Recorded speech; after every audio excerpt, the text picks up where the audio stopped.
So there are two projects coming up, and I'd like to take a few minutes to talk about those. The first project that you're going to turn in after the Codecademy modules is this website analysis. And honestly, it's just kind of a hulked out super forum. It's longer than our normal weekly posts, but it's going to work in roughly the same way.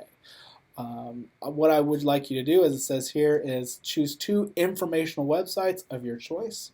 You're going to analyze them according to concepts from Reddish and the other texts that we've been looking at, and kind of go through and very specifically connect specific things that are going on in the text, kind of a close reading, and point out how it's working and evaluate who's the site's audience, what are its strengths and weaknesses, why is it working or not working, and how can we tell.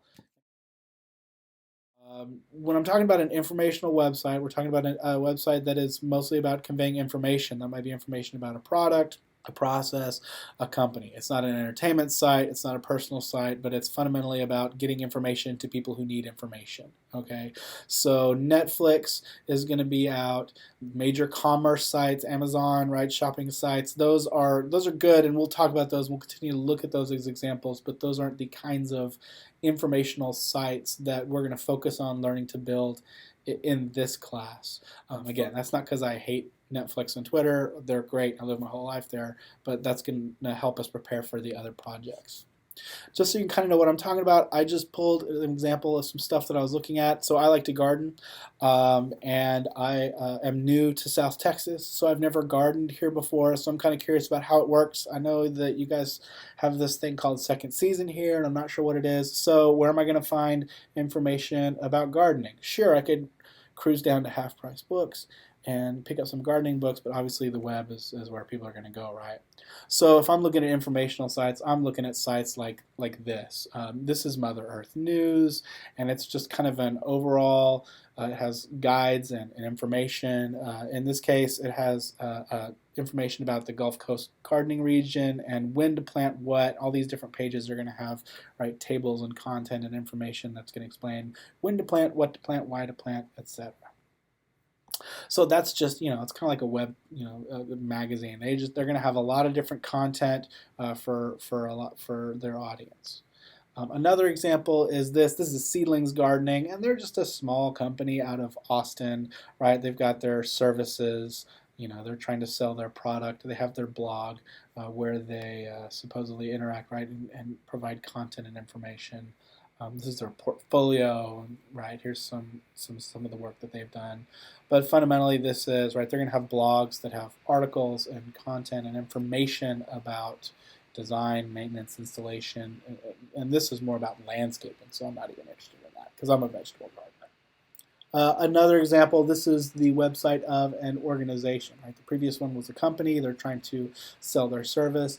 This is a nonprofit organization called Oasis Master Gardeners, and they have not too much on their website, as you can see. But this is, again, information about us. It has calendar, members, how to join. So when you're doing your website analysis, think about those sorts of sites. Think about something that you're interested in, an issue that you're passionate about, and get some ideas about websites there.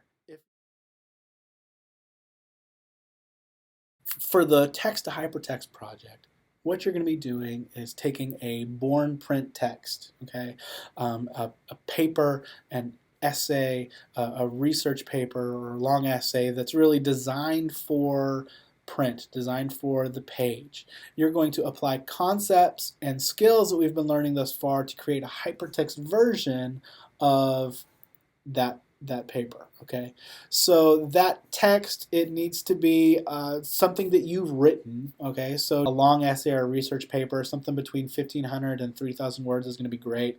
Not too long to where it's going to take you forever to really build a project around it, but not so short that you don't have anything to build, because I do want it to be of reasonable complexity, and we'll talk about all the different parts of that. Okay. If you don't have a paper that meets those criteria, let me know. There are, on the text-to-hypertext assignment description, there are some options for other choices that you might work with. But we'll share some examples and look at these as we get a little bit closer to it. But I want you to go ahead and be thinking, because I do need to approve your text and see the original made for print version of it by February 17th. Okay, that is listed here on the schedule, so you know that's coming up. But that's the same week that Codecademy modules.